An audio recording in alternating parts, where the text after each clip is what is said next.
Assalamualaikum warahmatullahi wabarakatuh. Halo teman-teman, berjumpa lagi. Di video kali ini kita akan belajar ilmu pengetahuan alam, materi perkembangbiakan hewan. Kalau di video sebelumnya kita belajar tentang perkembangbiakan tumbuhan, nah di video kali ini kita akan membahas secara detail perkembangbiakan hewan. Jadi mari kita simak video sampai selesai. Check this out. Perkembangbiakan hewan. Berkembang biak berarti bertambah banyak. Bagi makhluk hidup, berkembang biak dilakukan dengan beranak. Setiap jenis makhluk hidup memiliki kemampuan berkembang biak. Makhluk hidup berkembang biak untuk melestarikan keturunannya serta keberadaannya. Makhluk hidup berkembang biak dengan dua cara. Untuk hewan, yaitu secara generatif dan vegetatif. Untuk generatif, itu dibagi menjadi tiga, yaitu bertelur atau ovipar, beranak atau vivipar, bertelur dan beranak atau ovovivipar. Secara vegetatif, meliputi tunas, membelah diri, dan fragmentasi. Perkembangbiakan secara generatif, yaitu terjadi jika ada pembuahan atau proses peleburan sel kelamin jantan dengan sel kelamin betina.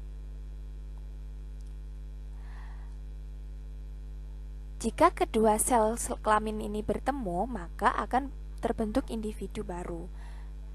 Individu baru itu dinamakan embrio.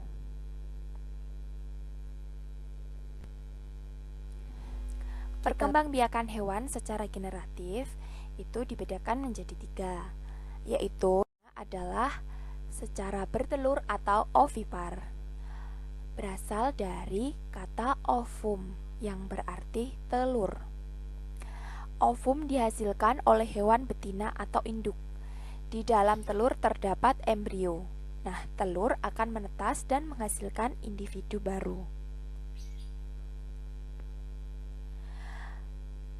Pembuahan telur ini oleh sperma akan menghasilkan zigot. Nah, selanjutnya zigot tumbuh berkembang menjadi embrio hingga membentuk individu yang baru. Jadi harus ada induknya atau hewan betina, dan juga ada hewan laki-laki atau hewan jantan. Jadi harus ada dua unsur tersebut.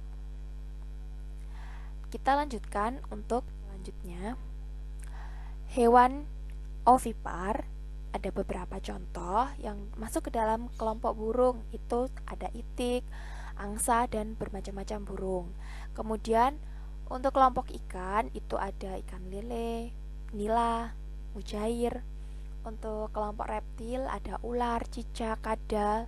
Nah, untuk kelompok amfibi itu ada katak dan kodok. Kenapa katak dan kodok ini ditulis dua-duanya? Bukannya sama ya, Bu? Katak dan kodok itu berbeda. Mau tahu perbedaannya? Kita lanjutkan ya videonya. Nah, ini adalah perbedaan katak dan kodok. Pasti kalian sudah sering melihat ini. Kalau di tempat kita untuk menyebut yang satu, yang sebelah kanan, itu ya kodok gitu kan, katak gitu. Nah, ternyata kalau yang di tempat kita itu, kalau di sini namanya bencok. Nah, itu ternyata namanya adalah katak. Mirip seperti itu. Nah, untuk ciri-cirinya bisa kita baca bersama-sama. Katak itu memiliki permukaan kulit lebih halus, lembab, dan berlendir. Nah, ini fungsinya untuk membantu bernafas dalam air. Kemudian kaki belakang, yang bagian belakang itu lebih kuat, panjang, dan berselaput. Nah, ini jelas ada fungsinya ya, yaitu untuk apa? Untuk berenang. Kalau yang berselaput, nah supaya topangannya lebih kuat itu dan lebih panjang itu, untuk meloncatnya itu lebih dibandingkan yang lain. Jadi loncatannya itu lebih jauh dibandingkan kodok. Nah, kemudian bentuk tubuh dari si katak ini tuh biasanya lebih kecil, lebih ramping. Kemudian untuk kodok itu permukaan kulitnya tuh kasar, kering, terus ada bintil-bintilnya. Kemudian kaki belakang itu pendek. Nah, terus tubuhnya tuh biasanya lebih besar dari katak tadi. Nah, kita kan sering melihat tuh kodok itu kalau di tempat kita tuh besar. Nah, itu ternyata berbeda ya dengan katak. Katak dan kodok itu berbeda. Oke, kita lanjut. Untuk yang nomor 2 adalah beranak atau vivipar. Embrio hewan vivipar tumbuh berkembang di dalam rahim yang merupakan ciri khas hewan mamalia atau mengalami masa kehamilan. Kita lanjutkan, ciri khas hewan mamalia yaitu memiliki kelenjar susu, bernafas dengan paru-paru, memiliki daun telinga. Untuk contohnya ada kucing, harimau, kera, kelinci, sapi, kambing, gajah, dan paus. Kan? Untuk yang nomor 3 masih secara generatif, yaitu bertelur dan beranak atau ovivipar. Nah, pengertiannya adalah zigot hasil pembuahan akan menjadi embrio yang akan dibungkus oleh cangkang telur. Nah, apa saja contohnya? Mari kita lihat. Contohnya di sini ada beberapa jenis ikan hiu, beberapa jenis kadal, dan beberapa jenis ular. Nah, kalau yang kalian saksikan saat ini adalah salah satu jenis hiu yang namanya adalah tiger shark atau hiu yang ada kayak tutul-tutulnya itu kita namakan dengan tiger shark, hiu macan ya. Kalau istilah dalam bahasa Indonesia itu kita sering mendengarnya hiu macan. Nah, itu berkembang biak dengan cara ovivipar. Nah, kemudian untuk perkembangbiakan hewan yang kedua yaitu secara vegetatif. Pengertiannya adalah tidak melibatkan peleburan sel sperma dan sel telur. Perkembangbiakan hewan secara vegetatif dilakukan dengan yang pertama, vegetatif pembentukan tunas. Jadi secara tunas. Tunas itu terbentuk dari dinding tubuh induk yang menonjol, tumbuh membesar dan memisahkan diri dari induknya. Nah, kemudian tunas ini tuh dapat tumbuh besar. Setelah besar, tunas memisahkan diri dari induknya. Nah, selanjutnya tunas tersebut menjadi individu yang baru. Nah, untuk contohnya ada hydra dan ubur-ubur. Kita saksikan dulu untuk fotonya. Itu yang atas adalah hydra, di mana ada bagian yang menonjol, kemudian tumbuhlah tunas sehingga kemudian memisahkan diri dan tumbuhlah menjadi individu yang baru. Kemudian untuk yang selanjutnya ubur-ubur. Nah, ubur-ubur ini juga mengalami perkembangbiakan vegetatif secara tunas. Kita lanjutkan untuk vegetatif yang membelah diri. Nah, contohnya itu adalah amuba.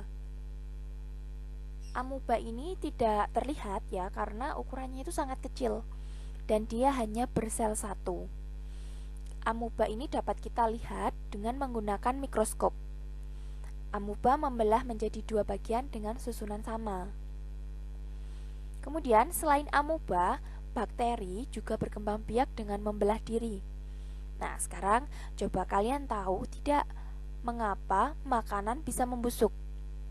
Ayo, jawabannya adalah karena bakteri dalam makanan tersebut berkembang biak. Nah, semakin lama makanan dibiarkan, jumlah bakteri semakin banyak. Hal inilah yang menyebabkan makanan cepat membusuk. Gitu ya. Dan untuk yang selanjutnya, ini ada gambar dari amuba, di mana ukurannya ini sangat kecil dan ini hanya bisa dilihat menggunakan mikroskop.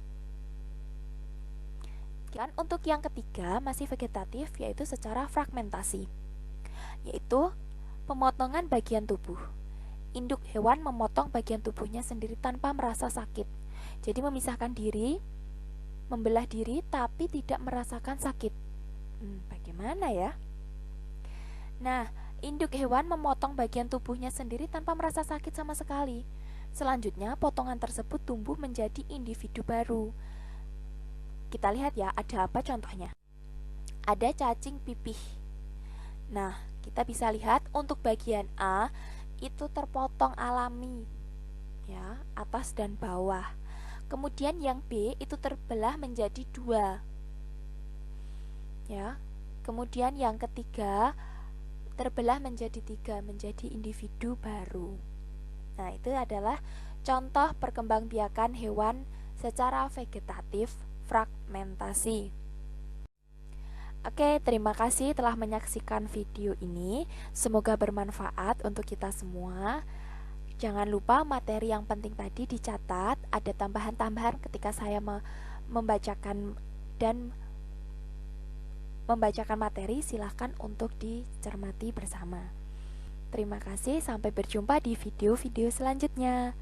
Assalamualaikum warahmatullahi wabarakatuh. Semangat belajar!